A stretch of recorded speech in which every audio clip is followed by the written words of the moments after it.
Here's something that makes absolutely no sense. Since the 70s, homes have increased on average by 600 square feet, while the average home size has decreased by almost a full person on average. So why are we still building bigger?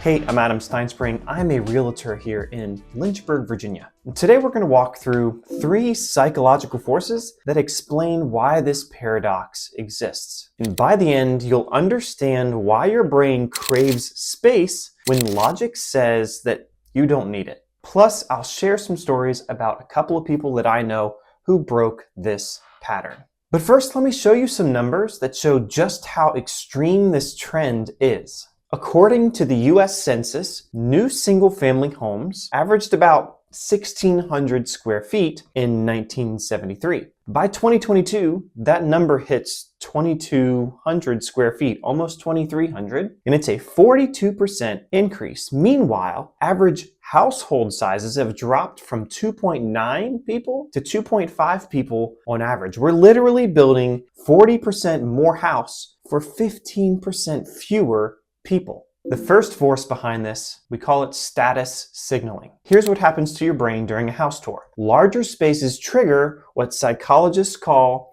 embodied cognition. You literally feel more powerful in bigger rooms. That 2-story foyer, it's not functional, it's psychological. Your subconscious reads spacious as successful. But there's a second force, lifestyle stacking. Think about what homes do now that they didn't do in 1973. We work from home, we stream movies, we do Peloton classes, we have dedicated playrooms. Each function demands its own space. That bonus room that used to be a luxury now feels essential because we've stacked so many lives within one building. And the third force behind this, cultural conditioning. It comes as no surprise that HGTV, Instagram, Pinterest, they've normalized the granite countertops, the walk-in pantries as baseline expectations instead of upgrades. And builders follow the demand, and demand follows what is normal. But here's where it gets interesting. If you don't believe me, I have some examples of some people who realized this phenomenon and actually broke the pattern.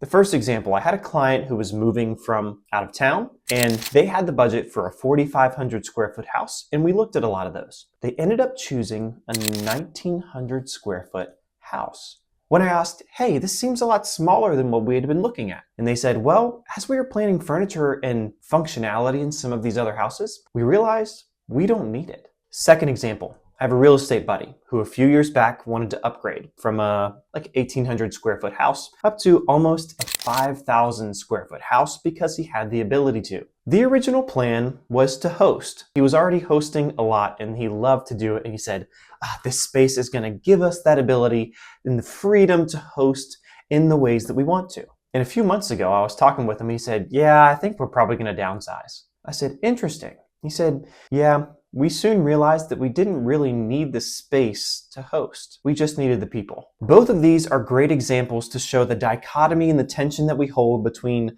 the more space pull and the actual useful space need. So back to our original question. Why do we build bigger for smaller families? It's because our psychology hasn't caught up with our demographics. Currently, we're still wired to equate space with success, function with the rooms, and normal with what we see online. The real question isn't whether you need more space. It's whether more space actually serves your life. My question to you is, what do you think this trend says about the world today? Comment below. I'd be curious to know your thoughts. And maybe you're like one of the examples of the people I've talked to earlier, and you're not sure what to do. In that case, I'll probably see you at the closing table.